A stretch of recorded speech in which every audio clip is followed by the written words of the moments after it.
The Locked On Podcast Network presents the Big 6 in 60. The 6 biggest national sports stories from the local experts of the Locked On Podcast Network. Get the real story, why it matters, what's next, who wins the big game, and more, all in 60 minutes. The Big 6 in 60 starts now with the biggest story in sports. The Kiffin era has begun. We've got everything you need to know about Lane Kiffin's first few hours in Baton Rouge. You are Locked On LSU, your daily podcast on the LSU Tigers. So the Lane Kiffin era is underway. On Sunday, it became official. Lane Kiffin releasing a statement that he is leaving Ole Miss to accept the LSU job. LSU subsequently announcing that Lane Kiffin has accepted their job. And now Lane Kiffin lands in Baton Rouge and is officially the LSU football coach and is off and running. A few things that I want to touch on here today as we talk about how the day transpired, what staff changes look like, what we know about Lane Kiffin's staff, and then also the roster. As signing day is Wednesday.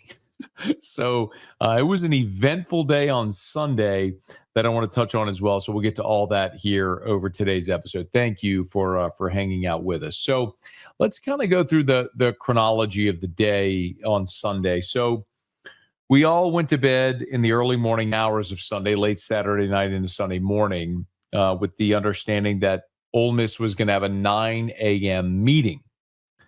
And Lane Kiffin was going to address his team.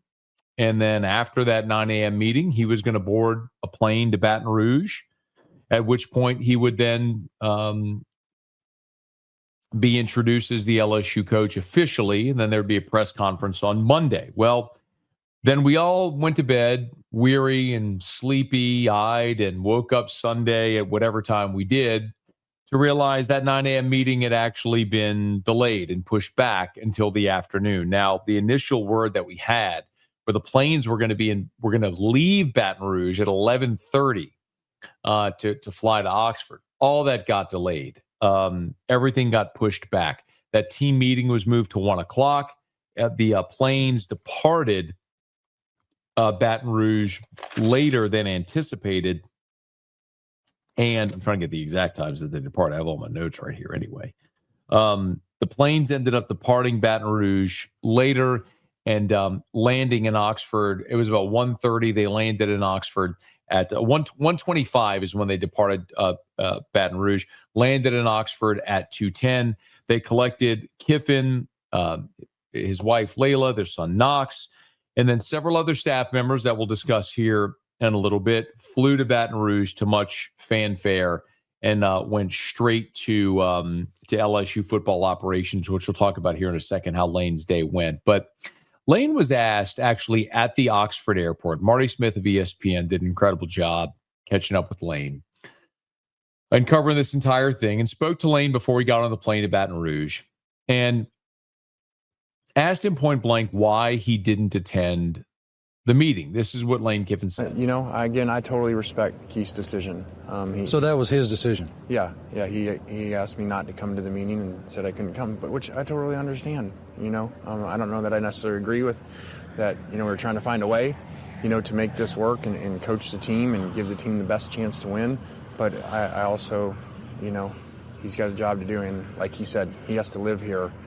So, like he said, maybe all the national people understand why he should let me coach, but he has to live here, and it's a little different when you're the AD. So totally respect that. And Keith has been amazing to us over the 6 years. So Lane said there that Keith Carter was the one who would not let him address his team. Lane Kiffin also released a statement on social media, which read, after a lot of prayer and time spent with family, I made the difficult decision to accept the head coaching position at LSU. I was hoping to complete a historic 6-season run with this year's team by leading Ole Miss through the playoffs, capitalizing on the team's incredible success and their commitment to finishing strong and investing everything into a playoff run with guardrails in place to protect the program if any areas of concern. My request to do so was denied by Keith Carter, despite the team also asking him to allow me to keep coaching them so they could better maintain their high level of performance. Unfortunately, that means Friday's Egg Bowl was my last game coaching the Rebels. While I'm looking forward to a new start with a unique opportunity at LSU, I will forever cherish the incredible 6 years I spent at Ole Miss, and will be rooting hard for the team to complete their mission and bring a championship to Oxford. So Lane squarely placing the blame here on Keith Carter for how this all transpired. I don't blame him. I also don't think that's completely genuine. Maybe genuine. My feeling all along with this has been that the two people that could have ended this charade were Lane Kiffin and Keith Carter. At any point, Lane, knowing he was leaving Ole Miss, could have walked away. Didn't, because he wanted to coach his team. Keith Carter at any point could have told Lane Kiffin, this ends today. Didn't, and it created this environment that festered. So there's no great answer to this. But I think Lane Kiffin, in that statement, is trying to make it very clear that he didn't walk away from his team. He was forced away from his team. Now, you can believe what you want, and history will decide. Ultimately, Lane Kiffin walked away, but he wanted to continue coaching his team, and the athletic director told him, no, you're not coaching your team. You're leaving. You can't even address your team. And you and I can have our own opinions about who was right in that situation. I understand Ole Miss not letting Lane Kiffin coach. I do, because I look at it from the perspective of if LSU's head coach decided they were leaving to be the head coach at Alabama in the middle of a playoff run, there's no way I'd want that person on the sideline. And that's not cutting off your nose to spite your face. That's understanding that person, while they're working for for another program, is going to be on your sideline with your team, recruiting your players, recruiting for another team, working for another team. And while that game is happening, the entire broadcast is going to be about that coach coaching another team. It becomes a commercial for your rival. So I get it. I get Keith Carter's decision. I do. I understand Keith Carter's decision to say, you're not coaching our team if you're leaving. I get it. But Keith Carter's timing in this was atrocious, because he could have put a stop to this 2 weeks ago during Ole Miss's bye week, but he didn't. He could have made sure Lane Kiffin didn't coach the Egg Bowl, and this could have been done more than a week ago already, but he didn't. And that was weak leadership on Keith Carter's part. Seems like a smart guy. I don't know him. Seems like a smart guy, a nice guy, but a guy that was unable to make a very tough decision as a leader, and as leaders are often called to do. And it led to an uncomfortable situation locally, nationally, and something that really left Ole Miss in a lurch, because they also got way behind in the coaching cycle, in the coaching carousel. Now, in that interview with Marty Smith, Lane Kiffin was also asked, why are you leaving? You know, there was something in me. This was really hard. My heart was here, but I just, I talked to some mentors, Coach Carroll, Coach Saban, and especially when Coach Carroll said, man, your dad would tell you to go, man, take the shot. Take the shot. You've accomplished a lot here. I always hated how we only gave 1 year to Tennessee and left. I really hated that feeling of that, even though it was an exciting year. But, I think that we gave a lot to this program and to the city, and some of the most historic wins in this stadium they've ever had, and best regular season in the history of the school. So I feel proud of that part, but it just became time. I talked to God, and he told me it's time to take a new step. It's a new chapter. If you're an everydayer, you heard us earlier in the week when we talked about Lane Kiffin referencing speaking at his dad's funeral, and how only then, when he talked about how difficult it was moving as much as they did as kids, why they did it, but at his dad's funeral, hearing people from all these different places talk about how important his dad meant to him, to them in all those different spots, it made sense. I told you then, and if you're an everydayer, you heard the episode. If you missed it, you can go check it out. But it was very apparent that was Lane's justification. And by the way, he was asked even further and talked about speaking at his dad's funeral. He referenced that again. When I spoke at my dad's funeral, he moved 17 times. And I realized when all the people, I got all the letters, calls, people showed up from around all those different spots, NC State, all the different spots he coached.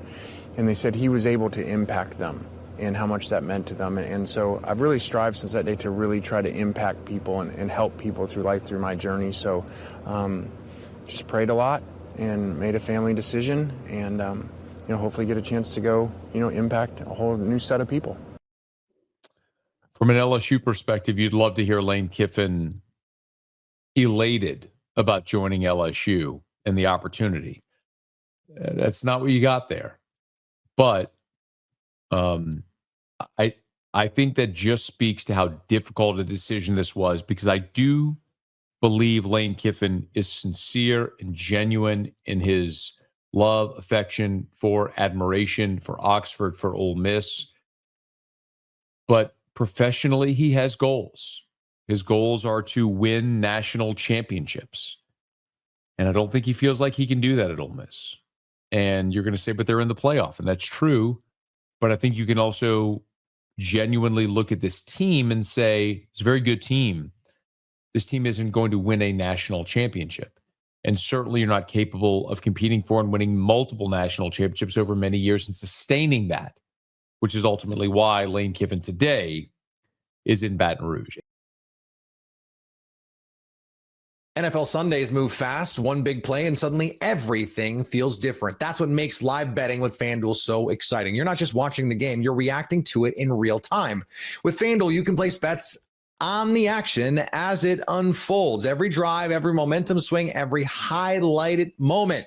You can bet next touchdown scores, drive results, totals, and more. It keeps you locked into and locked on every drive, every snap, every possibility. So if you want to be right in the middle of the action this season, visit FanDuel.com and place your NFL live bets all season long. FanDuel, the game moves fast, and so can you. The Chicago Bears' statement win over the Philadelphia Eagles sends a message to the rest of the NFL. You are Locked On Bears, your daily Chicago Bears podcast. The story of this game for me was about the Bears' ability to run the ball. Really, it was controlling the game in both trenches, but I think even the more impressive side was just how effective the dual threat of DeAndre Swift and Kyle Monangai were in this game. And I think this is one of those instances where when you try and separate, how well was it? Was it the running backs being great, or was it the offensive line just clearing huge holes and you or I could have rushed for 100 yards in this game? And I think this is the rare instance where it's kind of both. And that's maybe even the most encouraging part of all this. That I thought the Bears' offensive line did a great job of pushing that line of scrimmage back and giving the running backs a nice 3, 4, or 5 yards of free running to lead up to before, the linebackers and safeties were coming over there to make plays. But if it were just the offensive line clearing up a free 3 or 4 yards, then you would see the running backs average 3 or 4 yards per carry. But Kyle Monangai was just under 6 yards per carry, and DeAndre Swift was just under 7 yards per carry. They both had runs of 20-plus yards in this game. And the offensive line is not blocking everybody all the way 20 and 30 yards downfield. Like, the running backs have to create that for themselves. Like, the offensive line does the first level stuff, the running backs do the second level stuff. And this was a game where we saw great run blocking at the first level from the offensive line, and then high quality running from these backs to create extra yards from there. That, yes, the offensive line definitely greased the wheels and got them some momentum there, but then the running backs did a great job either setting up blocks downfield or making guys miss or taking advantage of the spaces there and squeezing the extra yards beyond what the offensive line was able to do. Like, this to me was both run blocking and running back ability combining for a great game. Like, I think that's what it takes when you have over 250 rushing yards from combined from your two running backs. Like, that can't just be great running backs. That can't just be great offensive line. To be that special in a game like this has to be both. And I thought it was both Monangai and Swift in their own ways. Swift using that speed to break free and create extra yards in there, and Monangai being physical and bouncing off of contact and running through arm tackles and falling forward constantly. Like, they both built a really strong rushing attack that then made everyone else's job that much easier. It didn't require elite quarterbacking from Caleb Williams, and it left, I would say, even a higher margin of error for Caleb Williams. I don't think he played a bad game, but it was much more of what felt to me like a game managing type of performance from the quarterback, which is all you needed. But they weren't asking him to throw the ball downfield a bunch and generate a bunch of explosive plays with the offense. They didn't need him to. It wasn't on his shoulders, right? It wasn't like, oh, the Bears needed Caleb Williams to step up and do a bunch, and he failed to do so. It was like, no, they just needed him to kind of take care of the ball, give the Bears a threat in the passing game, create some plays with his legs here and there. And, he threw the ball downfield a few times, including a really nice touchdown to Cole Kmet. But, this was more of Caleb as a facilitator, because you don't need to when you're rushing for 250 yards with your running backs. You're getting 6 and 7 yards per carry in the ground game. You look at Caleb Williams' passing chart, like the Next Gen Stats, dots I always like to reference after games. You can look like he only completed a couple of passes beyond 10 yards downfield. It was a lot of throwing short, throwing checkdowns, and throwing quick routes here that were definitely moving the chains, right? It wasn't necessarily like, hey, it's 3rd and long, and he's always just throwing short and praying that somebody makes a play after the catch. But then there was a lot of completions of 8 yards in the air, 7 yards in the air. There's plenty in that 5 to 10 yard range. It's not all behind the line of scrimmage, total check down Charlie, useless quarterback kind of stuff. But it was more like, hey, let's play it safe. Let's lean on this running game. Let's take care of the football, and then still take your shots downfield when you see them. And hits Cole Kmet on a great touchdown, and had a couple other impressive throws in this game. Also has the interception on the screen pass that I don't necessarily think is his fault per se. I mean, a defensive player is kind of the pass rusher hunt is kind of obscured by an offensive lineman, and then jumps out and reads the screen the whole way. It feels a little bit more like Ben Johnson being a little too predictable with those screen passes at that point in the game. They were calling a bunch of screens. Eagles started sniffing it out, and you get an interception in that pathway. But this was, I think, such a 4 quarters dominating the line of scrimmage type of performance from this Bears offense, and really the Bears defense as well, that was most encouraging, right? We've seen them have hot starts, strong finishes, and maybe they kind of lull a little bit in between. But, the Bears, they didn't quite score points in every quarter, but they were driving at the end of the third quarter that bled over into the fourth quarter that they finished scoring points on. They were moving the ball well in every quarter. They were a little bit of a slow part, early in the third quarter for sure. It wasn't that every single drive was points and super successful, but consistently from start to finish, this Bears team was establishing its will at the line of scrimmage and getting what they wanted on offense. And we'll talk about the defense here in a second here, but such a well-rounded performance all along. Good pass protection. It felt like Caleb Williams had time to throw, most of the time. There were a couple times when pressure gets through and he has to scramble and escape. And of course, I think he got sacked a couple of times in this game, but generally, plus pass protection and plus run blocking from the offensive line. Maybe a little bit more to be desired from Rome Odunze on a couple of those plays. There were a couple of plays where receivers fell down on routes, but you get Cole Kmet involved, you get Luther Burden involved, Colston Loveland involved. Zacchaeus has a couple catches. Despite them only completing 17 passes, they got, I think 8 or 9 different receivers involved in the passing game. It just felt so well-rounded against the best opponent the Bears have faced all season. And we could start about excuses about how the Eagles' offense has been a little bit disjointed, but their defense has been playing really well. Vic Fangio coaches a good group there. They're pretty darn healthy on that side of the ball too, especially in that defensive line that's supposed to be a strength of the Eagles. And the Bears absolutely won that up front with Ozzie Trapillo holding up, playing pretty well at left tackle as well. So it just feels like, this was the kind of everything comes together performance from the Bears offense that we've been looking for. And then the defense more than did its part in a way that was even also a little bit unexpected given the injuries and everything they had to overcome on that side of the ball against a really solid quarterback in Jalen Hurts, maybe the best quarterback the Bears have seen since on this winning stretch. I doubted them, but the Panthers pull off yet another stunner, this time upsetting the Rams and are firmly in the playoff picture in the NFC.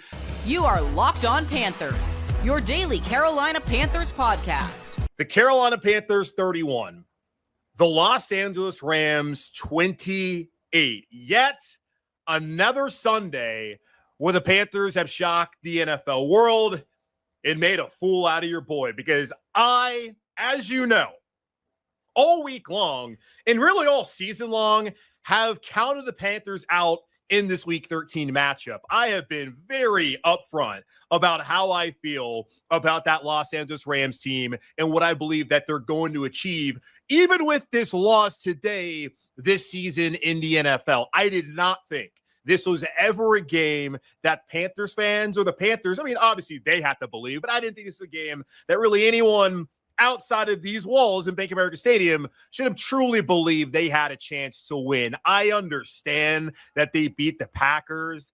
I'm not really loving the Packers this season. Obviously a big win for Carolina. I just felt like this was a different kind of weight class they were stepping into as the one they faced against New England and against Buffalo early on this season. The Panthers had proven that they can beat a Cowboys team that's since been resurgent, that they can beat a Packers team. I just didn't think they could beat this team, this level of an opponent, even if it was at home on a dreary, cold, damp Sunday afternoon in uptown Charlotte. I didn't see this coming. I had zero belief, and I'll put my hand up that I was flat out wrong because they did it. And of course I did say, oh, well, it's any given Sunday and all that. I didn't believe that. That's just the stuff you just say just to kind of, cover your own ass, even though I knew that as soon as they won this game, I was going to hear from y'all that said, hey, Julian, you gave them no chance. But what did they do? They won. So, yeah, they shut me up. They made a fool out of me. I guess I made a fool out of myself. But what a win. What a damn win for this organization. For Dave Canales yet again, for Bryce Young. It's the best win of the Tepper era since the one that happened a month ago when they went on the road to Lambeau Field and upset the Packers. But this one now puts you at 7-6 heading into the bye. This one now has you with 4 games left, needing really just 3 wins, and 3 in particular wins in the division that will have you playing a home playoff game for the first time since the 2015 season in January of 2016. The first time in a decade that will have happened here in Carolina. And this team is on the precipice of doing that. They still have to go over the top. They still have to close because they have not been able to achieve success like beating the Packers and then go and take care of business like the Saints, who they're going to see in 2 weeks' time, that they should beat. It's handling success after you've had these bounce back moments. That's the next step for this Panthers team. And we'll see if they can achieve that here in 2025. Your guess is as good as mine as far as who the Panthers are. I know that they're resilient. I know that they can bounce back. Just how good they are, I don't know. I don't think it really matters because clearly they're a good enough football team to where they're playing meaningful December football. I saw Robert Mays of The Athletic tweet this out earlier today saying the Panthers lost to the Saints. They have 2 losses of 25-plus points, scored 13 or fewer points in 6 games, had a 30-0 blowout win, and now have wins over the Packers and Rams. Who is this team? I have no idea. These are the same Rams that they played today and beat that had not trailed since the first quarter of the game that the Rams played against the Ravens back on October 12th. It had been a month and a half since the Rams had trailed, let alone lost the football game, just straight up trailed. So you can understand why maybe I didn't have a ton of confidence heading into this game. I was walking over to here today. I'm like, man, they're going to go play the Rams. They're probably going to get blown out. Guys don't really have to say anything in the locker room. But I already had my message prepared. I was going to say to y'all that, it's okay. They lost that game. I already told you on Friday. It don't matter. Just take care of Tampa, New Orleans. Possibly you need to take care of Seattle. But if Tampa slips up one time, all you got to do is just sweep the rest of the division games, and you're hosting a playoff game at 9-8. That was going to be my message. That's what I expected to talk about here on the show. But instead, we're talking about a massive victory for this team. And we're also talking about Dave Canales finally not coaching scared. It's confounding that the same guy who can craft a game plan like they had against Atlanta, where Bryce Young throws for 448 yards, then can turn around and do what they did on Monday night, where they ran the ball 9 times. They tried to pass it. It did not work, and it just did not look like the same aggressiveness that you felt like they needed to have and had in the past. And then today, multiple times on 4th down, he decided, let's just go for it all, man. Let's not play scared. Let's not just try to run it. Let's not try to just dink and dunk and get those 2 yards. Let's try to go for the jugular against a team that is damn good in LA. I think back to the 3rd quarter, Bryce Young on 4th and 3, he drops back after a 3rd down and 4 call that people did not like. There were boos raining down here in the stadium. Folks did not like running the ball to Chuba Hubbard there for that 1-yard run. On 4th and 3, what is Dave dial up? Bryce drops back down that right sideline, drops it in a bucket to Jalen Coker, who drags his defender into the end zone to put the Panthers back up on top. One of the best throws we have ever seen Bryce Young throw in a Panthers uniform. And the biggest catch, certainly, well, one of, because we saw later one, a bigger catch that Jalen Coker's had in a Panthers uniform as well in his 2+ seasons. There was 1+ season, 2nd season here in Carolina. Later on, it's 4th and 2, yet another 3rd down run. Dave decides, let's go for it. And maybe on that play, there could have been something they're looking for underneath, but Bryce found Tedero McMillan, who had snuck past his defender, Emmanuel Forbes, threw it down the sideline as well, wide open, touchdown Carolina.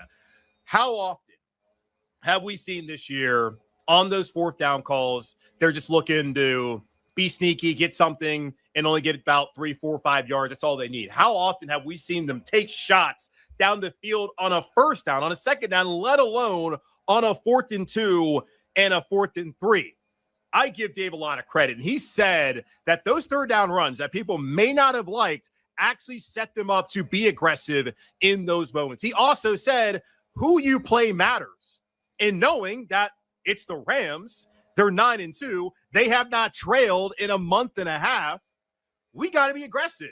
And they were aggressive on 4th and 2. Bryce Young, give him a ton of credit as well. 15 of 20, 206 yards, 3 touchdowns. He now has 5 game-winning drives this season and 11 game-winning drives since he entered into the league. That's more than Patrick Mahomes, who has 10, more than Josh Allen, who has 9, and also more than Jalen Hurts, who maybe I shouldn't put them in the category as Mahomes and Allen, but he also has 9.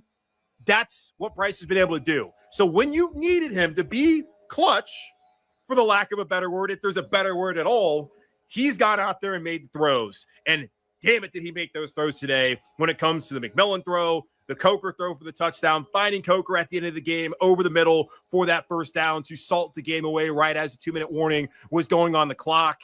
The guy bounced back again.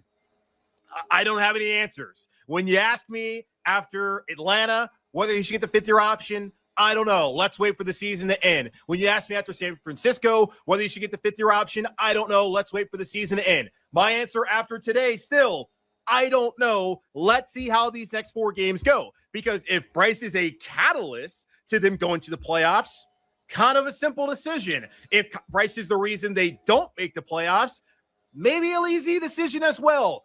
But I'm not worried about it. Dude played his ass off, bounced back. What a game from him.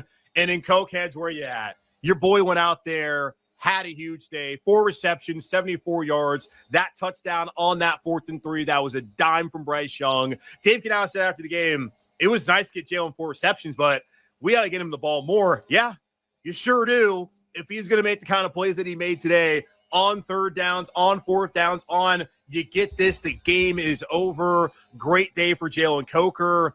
And then the running back rotation. Sneakily, over the last couple of weeks against Atlanta, and especially on Monday, even if they did not get a lot of rushes, Dave Canales has reincorporated a running back rotation. But this time, it makes sense. It's not clunky. It's not lacking rhythm like we saw those 2 weeks when it was, hey, Rico, you get this series. Hey, Chuba, you get this series.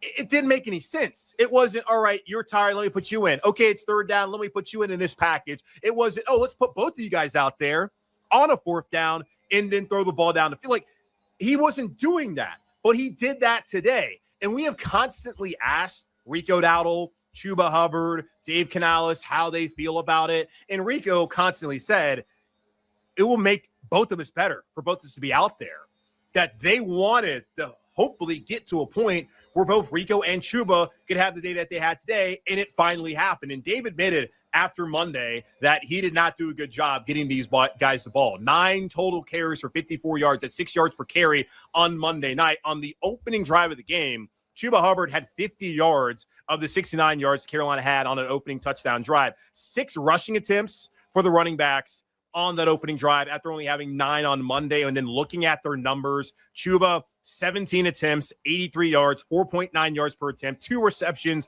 41 yards, and a touchdown, which was a beautifully schemed up play by Dave Canales on that 35-yard throw out to the flat and catch and run by Chuba. Rico, 18 attempts, 58 yards, 3.2 yards per attempt, 2 receptions, 21 yards, combined 35 attempts, 141 yards, 4 yards per rush for both those guys, 4 receptions, 62 yards, a touchdown. This is what it can look like. This is what you want it to look like. You don't want to just ride one guy. Of course, if he's the hot hand, then do it. But you would prefer to have Rico and Chuba both fresh, both getting this amount of carries and having this amount of success out of the backfield receiving, and of course, running the ball in between and outside the tackles, which they did today. And none of this is possible without the offensive line here in Carolina this season. For the 10th time this season, they started a different offensive line combination. 10 out of 13 games. Ike Ekwonu at left, Damian Lewis at left guard, at center, Austin Corbett, at right guard, Jay Kurhan, and then at right tackle, Taylor Moton. And the standard has not dropped off at all. They have played to that standard. It's been next guy up. And the relationship those guys have is so tight, that bond. And I asked Austin Corbett about it, man. And he couldn't shy away from just how special this group has been, that they have been able to play to a certain standard. So you're not 7-6. You're not having 2 running backs play that well. You're not having a quarterback make those kind of throws on 4th down without the offensive line playing to that standard and not falling off a cliff like we have seen in the past here in Carolina. So I gave those guys a ton of credit for the Panthers getting this 31-28 win at home against the LA Rams, a game I gave them no chance at winning. And of course, I was wrong, and hell, I'll be glad to be wrong when they come out there and get these kind of big wins and firmly cement their place in the NFC playoff race the rest of the year. And hell, I'm not going to get ahead of myself, but when you beat the Packers, you beat the Rams, maybe you can dare to dream a little bit more, but you got to get to the dance first. And they're right there on the cusp of doing so, heading into the bye week with 4 games left here in 2025.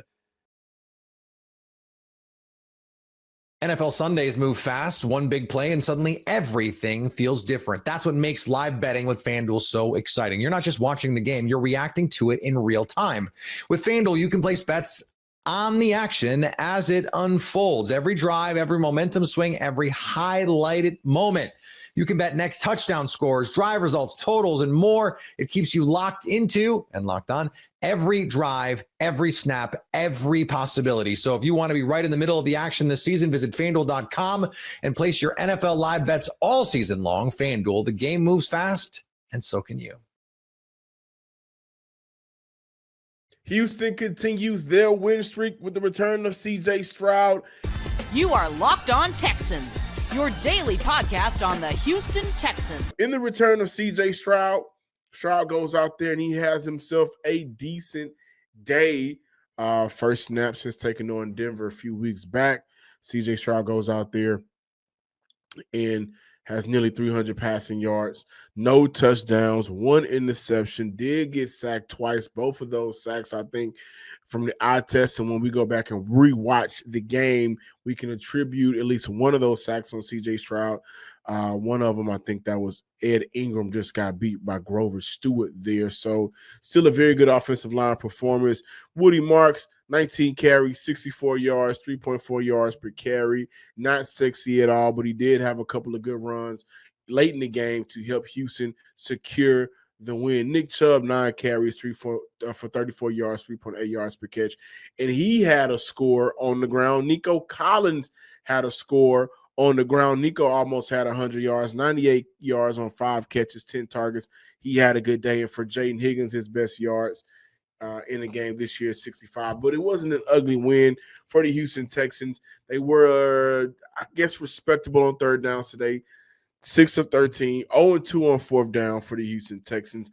They got back to doing some of those ugly things, penalties, non-penalties, 85 yards due to the penalties. And again, I mentioned the one turnover, but some of the things that the Texans did well. Obviously, when we look at it not being a pretty game, what happens? What's the factors of going into a game that you win, but it's ugly? Well, when you're able to control the time of possession, 35-25, and for the Houston Texans offense, they had 3 drives of 12 or more yards. I'm sorry, 12 or more plays, 6 minutes, 13 plays, 3 points. 8 minutes, 14 plays, 3 points. 5 minutes, 12 plays, 7 points. So when we look at the Houston Texans scoring 20 points on a day, just enough to beat the Colts, 13 of those points came on drives where 6 minutes, 8 minutes, 10 minutes. That alone, 19 of the 35 minutes where the Houston Texans had their possession. I think that was important today. And we'll get into the underrated defensive performance. Obviously, we look at the time of possession. What does that mean for the Houston Texans being able to fend off Jonathan Taylor and Daniel Jones, who all things considered had a decent day? Also for the Houston Texans, what I thought was very important in an ugly game, this game is a game of inches. We know that simply because even if we look at some of the 0-2 fourth down stop and the Houston Texans opting to go with the tush push with Cade Stover, a couple of times it worked, game of inches. A couple of times it didn't work, game of inches. But for the Texans, they had 10 plays, passing plays of 10 or more yards. I thought that when we look at the difference in between a Davis Mills-led offense and a C.J. Stroud-led offense, it's the trust and also just the pure ability to push the ball downfield consistently. They had a couple of 20-yard conversions, a couple of 15-yard conversions, but again, 10 plays of 10 or more passing yards for the Houston Texans. Not a lot of behind the receiver passes today. Gave guys the ability to catch the ball in stride and get up the field. Of C.J. Stroud's 276 passing yards on the day, 110 came from yak yards. And so that's just important for a team that doesn't necessarily get those opportunities consistently. Sauce Gardner went down. They wanted to attack the Colts secondary, and at time they did a good job of that. Obviously, we saw that when your first game back, you get nearly 300 passing yards. But I just thought that Jaden Higgins, who did a good job with his opportunities today, Xavier Hudson, he is never probably going to be a player that you can bank on getting 60 or more yards in a game. But Xavier Hutchinson has done a good job this year when he gets his opportunities to catch the ball and just simply get upfield. That's a trend that continued for the Houston Texans. And then obviously Nico Collins and Dalton Schultz, what they were able to do for the Texans offense underneath and over the top at times. I thought that's what helped an ugly win look a little bit more attractive. What did you guys, the playmakers, the X factors, what did y'all do to help us get down to that win? And when I look across the board, getting to the end zone 5 times, coming away with 2 touchdowns, that continues to be frustrating. But how did they do it? They did it on the ground. Getting down there to the red zone. I think there's been improvements from the offensive line, and I think this offensive line, as it's currently put together, is a better passing offensive line than run blocking.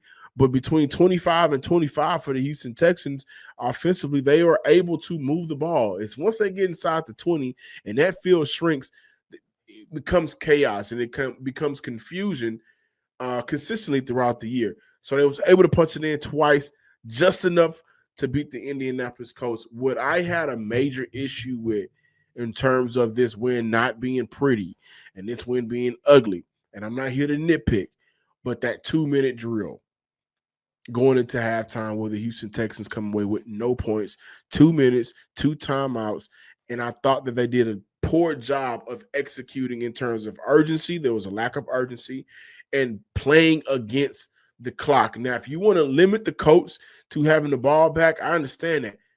But my counterpoint to that would be, Houston, you have shown issues with scoring all year. So you can't play the game to hold off the Colts. I don't think so, considering the defense Houston has.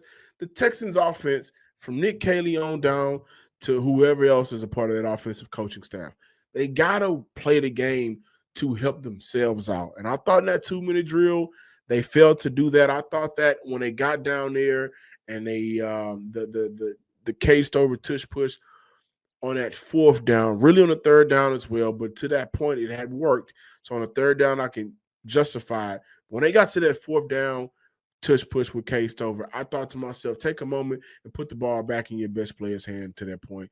And that was CJ Stroud, who found himself having a great rhythm on that drive. You just want to see him continue to stay in rhythm, work the pocket, and just make the plays. He's a quarterback of the future. He's a franchise quarterback. So don't take the ball away from him in those moments where it feels like he is rolling. But overall, again, like I said, ugly win, but it was a win nonetheless.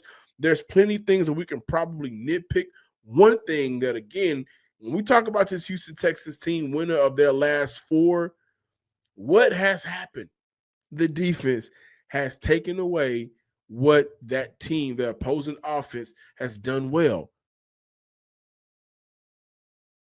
NFL Sundays move fast, one big play, and suddenly everything feels different. That's what makes live betting with FanDuel so exciting. You're not just watching the game, you're reacting to it in real time. With FanDuel, you can place bets on the action as it unfolds. Every drive, every momentum swing, every highlighted moment. You can bet next touchdown scores, drive results, totals, and more. It keeps you locked into and locked on every drive, every snap, every possibility. So if you want to be right in the middle of the action this season, visit FanDuel.com and place your NFL live bets all season long. FanDuel, the game moves fast, and so can you. You are Locked On Ole Miss, your daily podcast on the Ole Miss Rebels. Lane Kiffin is off to LSU. He tried to burn down Ole Miss. It was definitely a burn the boats type situation at Ole Miss. He was hoping to leave a flaming pile of rubble. Jet set off to LSU. He's got a competitive advantage over Ole Miss, yada, yada, yada. Ole Miss and Keith Carter was able to intercept that, figure out what was going on, and figure out the best course of action, which included hiring Pete Golding as the head coach, not the interim head coach, the head coach. If you are interested in any of that stuff, tune into our podcast yesterday, our lives. We talk about the hiring of Pete Golding and what went on. We kind of went back and forth. Some things information-wise changed from one podcast to this podcast.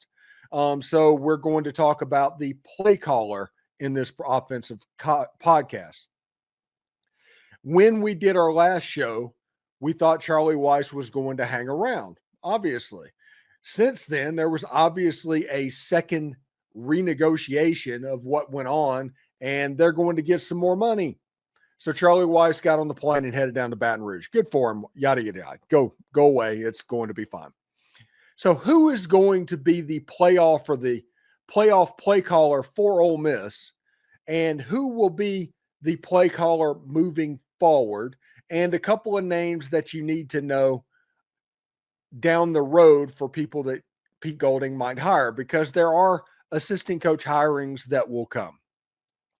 We'll talk about all of that today, and I will react to what's going on and where I see different things and what my opinion is on all of that. But first of all, play caller for the playoffs. The best chance for continuity in Ole Miss's offense is with Joe Judge. He has been the head coach of the New York Giants. He's worked on Bill Belichick's staff, which means he knows how to grind, which is a very important thing that they're going to study over the film pretty consistently to try and figure out how to take advantage of what the other team is doing to you. And with Ole Miss's weapons, he has a handle on how they have been used. Listen, both of the quarterbacks at Ole Miss love Joe Judge. They're not going anywhere. Both of the quarterbacks love Pete Golding. They're not going to go anywhere. It's not what it looks like. When you have a situation over the last month that Ole Miss has had, I truly believe, I can't prove it, but I truly believe is this Lane Kiffin gig was done about 3 weeks ago, and this whole thing was about running out the clock, including what he did to Ben Garrett down after the Egg Bowl was to buy 12 hours or so that he can watch Knox unimpeded. That's what that's about. Distraction. And while that was going on, you started to see like Joe Judge pop up in the Instagram thing of Trinidad Chambliss and Austin Simmons, to where Joe Judge has been the dude for the quarterbacks and the staff. So it would make sense that he would have a familiarity about what these quarterbacks can do well and what they have struggled with, because Austin Simmons requires a different game than Trinidad Chambliss. They just do. Playing quarterbacks is not a cut and dry situation. Each quarterback is going to have strengths, and they are going to have the game called to those strengths. That's the reason it looks so different when Trinidad plays quarterback than when Austin Simmons played quarterback. But they both seem to really like Joe Judge. Now, I talked with a parent of a player on the team that mentioned that before the Egg Bowl, the players were starting to revolt over what was going on in the locker room. Now, there's going to be some certain players that are very dug in on Lane Kiffin. That's just going to happen. I don't know what it looks like, but you saw Kewan Lacey essentially being wooed the last couple of weeks by Lane Kiffin. That's the reason in post-game you see them walking around together, taking off belts, all of that stuff. That is all a part of the recruiting process. But I don't think that I am under the impression that one of those players that are just in love with Lane Kiffin is Austin Simmons or Trinidad Chambliss. And I think they're much more a Joe Judge player, essentially. So Joe Judge knows exactly how to handle these players and can call games to their strength. He can handle it. He, like I said, he's grinded in the NFL. He's been the head coach of the New York Giants. The only thing that I have questions about is the tempo aspect of this offense. Now, Ole Miss has proven this season their willingness from time to time to go slow. They had 35 minutes of time of possession against the Oklahoma Sooners, and they had 38 minutes of time of possession against the South Carolina Gamecocks. They can go slow when they need to. So the question becomes, I think Joe Judge is going to be the primary play caller for Ole Miss for this playoff run, but how does it look? Because you can slow it down and not change the system or the structure. They're going to go fast at times. They're going to go slow at times. What is comfortable for Joe Judge? I think he can call the plays. The plays are the plays whenever you're trying to take advantage of what's going on. All of these guys have sat in meetings for multiple years. So that can happen. If you're trying to take advantage of a free safety coming down, you're probably running a concept that'll force the free safety to come down and beat him over the top. It's a simple thing for play callers, and we'll talk with Corey Burton, who is going to help us out. He actually does Locked On Vandy as well, but he's going to help out Locked On Ole Miss with some extra stuff, doing anatomy of the play and talking about play calling. And he can really look at what needs to be done and how it happens and all the idiosyncrasies of calling plays. I think Joe Judge is in position to essentially try out for the offensive coordinator position. I get that he's been a head coach in the NFL, but if he goes and does really well in these playoff games and builds a little momentum, obviously he would have the ability to stay in Oxford, Mississippi. If not, I got a couple of more names that I'm thinking about from time to time. We'll talk about that in just a second. But first, I need to let you know that this hire is going to be massively important for Pete Golding. Whenever a defensive head coach takes a job, the most important thing they can do is nail the offensive coordinator hire. So we talk about Joe Judge getting a tryout essentially in the playoff to what will it look like long term? Both things are going to be massively important for Ole Miss. We saw with LSU this year how the scheme can make the offense look clunky. It's not the offense that the guy that went to Notre Dame did with Jaden Daniels and all that when they were breaking records. No, it was the same plays, but the way they were called and all of that stuff, it was just problems. NFL Sundays move fast, one big play, and suddenly everything feels different. That's what makes live betting with FanDuel so exciting. You're not just watching the game, you're reacting to it in real time. With FanDuel, you can place bets on the action as it unfolds. Every drive, every momentum swing, every highlighted moment. You can bet next touchdown scores, drive results, totals, and more. It keeps you locked into and locked on every drive, every snap, every possibility. So if you want to be right in the middle of the action this season, visit FanDuel.com and place your NFL live bets all season long. FanDuel, the game moves fast, and so can you. From the opening kick to the final whistle, Ohio State imposed its will on Michigan. You are Locked On Buckeyes, your daily podcast on the Ohio State Buckeyes. Ohio State beat Michigan for the first time since 2019, and it snapped a 4-game losing streak to the team up north. Mo, I know we both were hyped during this game. We're still hyped about this win right now, and we get a whole year, bro, to talk about this win, to talk about this team, and to just discuss the total, complete win, team win, and domination of Michigan in their house, in the snow. It was their conditions.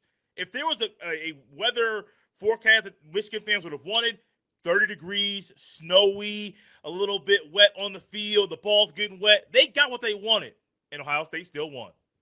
Yeah, Jay, I mean, 100%. First off, I'm honored to be able to celebrate the first time since 2019, which means the first time since my podcasting career started that Ohio State has beat Michigan. I've had to record all these shows on whether it's my show or Come On Locked On Buckeyes. I've never been able to celebrate a win against Ohio State since I've known you. I've never been able to celebrate on your platform on Locked On Buckeyes. And I've never been able to look at the show and look at the comments and be able to respond to people. So shout out to everybody that listens. I'm ready to respond to all y'all comments. I want to hear I want to interact with everybody on what everybody got to say about this Michigan game. It's one of those type of moments because to me, as crazy as it's a big moment in my podcast career as well as yours, because I started a podcast in 2020. We haven't beat them since 2019. It's the first time where I've actually been able to come and celebrate this game. Even celebrated a national championship and playoff appearances and all that. But I have not been able to celebrate this game and be on the winning side. So it's a great feeling. Bro, it's a great feeling. But it's even better. It's a better feeling because I think going into this game, there were some Ohio State fans, maybe even you, Mo, that had some you were curious about how Ryan Day's mentals are going to be in this game. Would he be leaning into the storylines? Got to win the rushing battle to win the game, or the truest thing about football, you got to win the battle in the trenches to win a game like this. Would he lean into those storylines? Would he lean into trying to prove something to somebody or even to himself? Or would he just play Buckeye football? And Buckeye football right now is tough in the trenches on both offensive and defensive lines, a running game that can get it done 4, 5, 6 yards a pop. You're not trying to just lean on explosive runs. You're just trying to be very, very efficient. A quarterback that takes what the defense is giving him and is able to bounce back after throwing really 2 bad passes. The one to Cardinal Tate, okay, I get it. First play of the game, he had been there in a while. I understand why you make that pass. The one to Jeremiah Smith on the sideline, that was a play that I think Julian Sand would take back.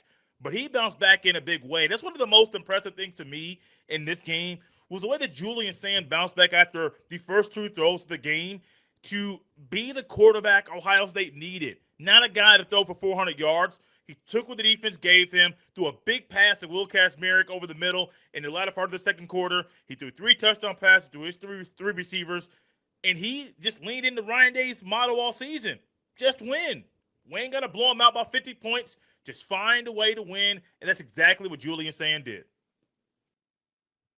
Yeah, I mean, as soon as I text you, as soon as he threw that interception, and I was basically like, this is the scenario. Down 3-0, we get the ball to start the game, and we make a mistake. And it's our quarterback, as Julian said. This is what the world wanted to see.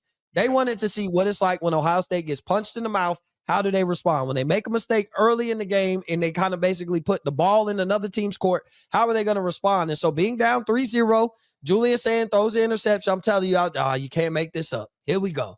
Like, man, bro's done played flawless almost all year. Ain't threw an interception when it mattered all year. And walks out there in this game, and his second pass of the day is an interception. Now, part of that was just the fact of Ohio State coming out being aggressive. First play of the game, down the field shot to Carnell Tate. So second play of the game was just a forced throw to Jeremiah Smith. I think they just game planned to come out there and get the playmakers the ball. And he bounced back, though. At that situation, this is what everybody wanted to see from Ohio State, and so they saw it. And so now what you have to admit is that when a team punches Ohio State in the mouth, when a quarterback makes a mistake early, he's able to bounce back and play almost flawless from that point on. So for 55 of the 60 minutes of play, he played almost as flawless as you can get in the conditions that he played in. So yes, Julian Sand was probably the brightest spot of the day. And it's not like he threw for 400 yards and 50 touchdowns or nothing crazy like that. But he made every throw that you needed him to make in the conditions when it mattered. And then once it was late in the game, it was just like, he was game managing from there. At that point, it was just run the ball. I think, I talked about it. Michigan waved the white flag semi-early based on how they played, called offensively, weren't really aggressive to try and get the ball down the field. And I think that's why Ohio State didn't put up 40 and 50 points, because they respected the white flag wave through play calling. I don't want to take the next thought because I know we both have thoughts about what impressed us. But what impressed you in this game? I mean, you said it with Julian Sand, but like Ryan Day, because here's the thing, like Julian Sand could have responded appropriately. Everybody could have responded the right way, but Ryan Day could not have. And Ryan Day, after that interception, could have panicked. And instead, like he trusted Matt Patricia in the defense, and then he turned right back around. And whether it was him play calling or Brian Hartline, he trusted in whatever the game plan was and didn't shy away from it. We didn't start running the ball a lot more. He gave it right back to Julian Sand and allowed him to march down the field and try and score a touchdown. Like they go up 6-0 off the interception. We go right back down and score a touchdown because Ryan Day did not let his ego, Ryan Day did not let his fear of losing this game or letting this game slip away get in the way of doing the right thing, which is allow Julian Sand to bounce back from this. Don't protect him from a mistake. See how he responds. You need to see this as a head coach. So for Ryan Day to be able to see it through and allow Julian Sand to bounce back from that and not kind of hide him and hope that Bo Jackson was going to run for 100+ yards and hope that screen passes to Jeremiah Smith will result in big plays and kind of check downs will be check down our way down the field will work and be enough to beat Michigan. Instead, he trusted in the game plan and trusted in Julian Sand. And so, to me, I think Ryan Day deserves, for as much as he's gotten killed 2 days, the Monday after playing Michigan, I think he deserves a lot of flowers for how he handled, especially the entire situation early, because he could have panicked. Everybody could have panicked, but if there was somebody that we would have had the least amount of confidence in that moment when Julian Sand threw a touchdown, it would be Ryan Day. Like, no disrespect, because Ryan Day has earned all the doubt that we've had with him over the years, and I've been less critical than probably anybody else. I've been his biggest fan in the corner, but as criticized as he's been over these past few years, even after winning a national championship, for this game to be such a focal point as a stain on his career after being a defending national champion head coach, undefeated going into this game, I'm proud to see the way he was able to stay level-headed and manage this game as a head coach and do what it took to win the game.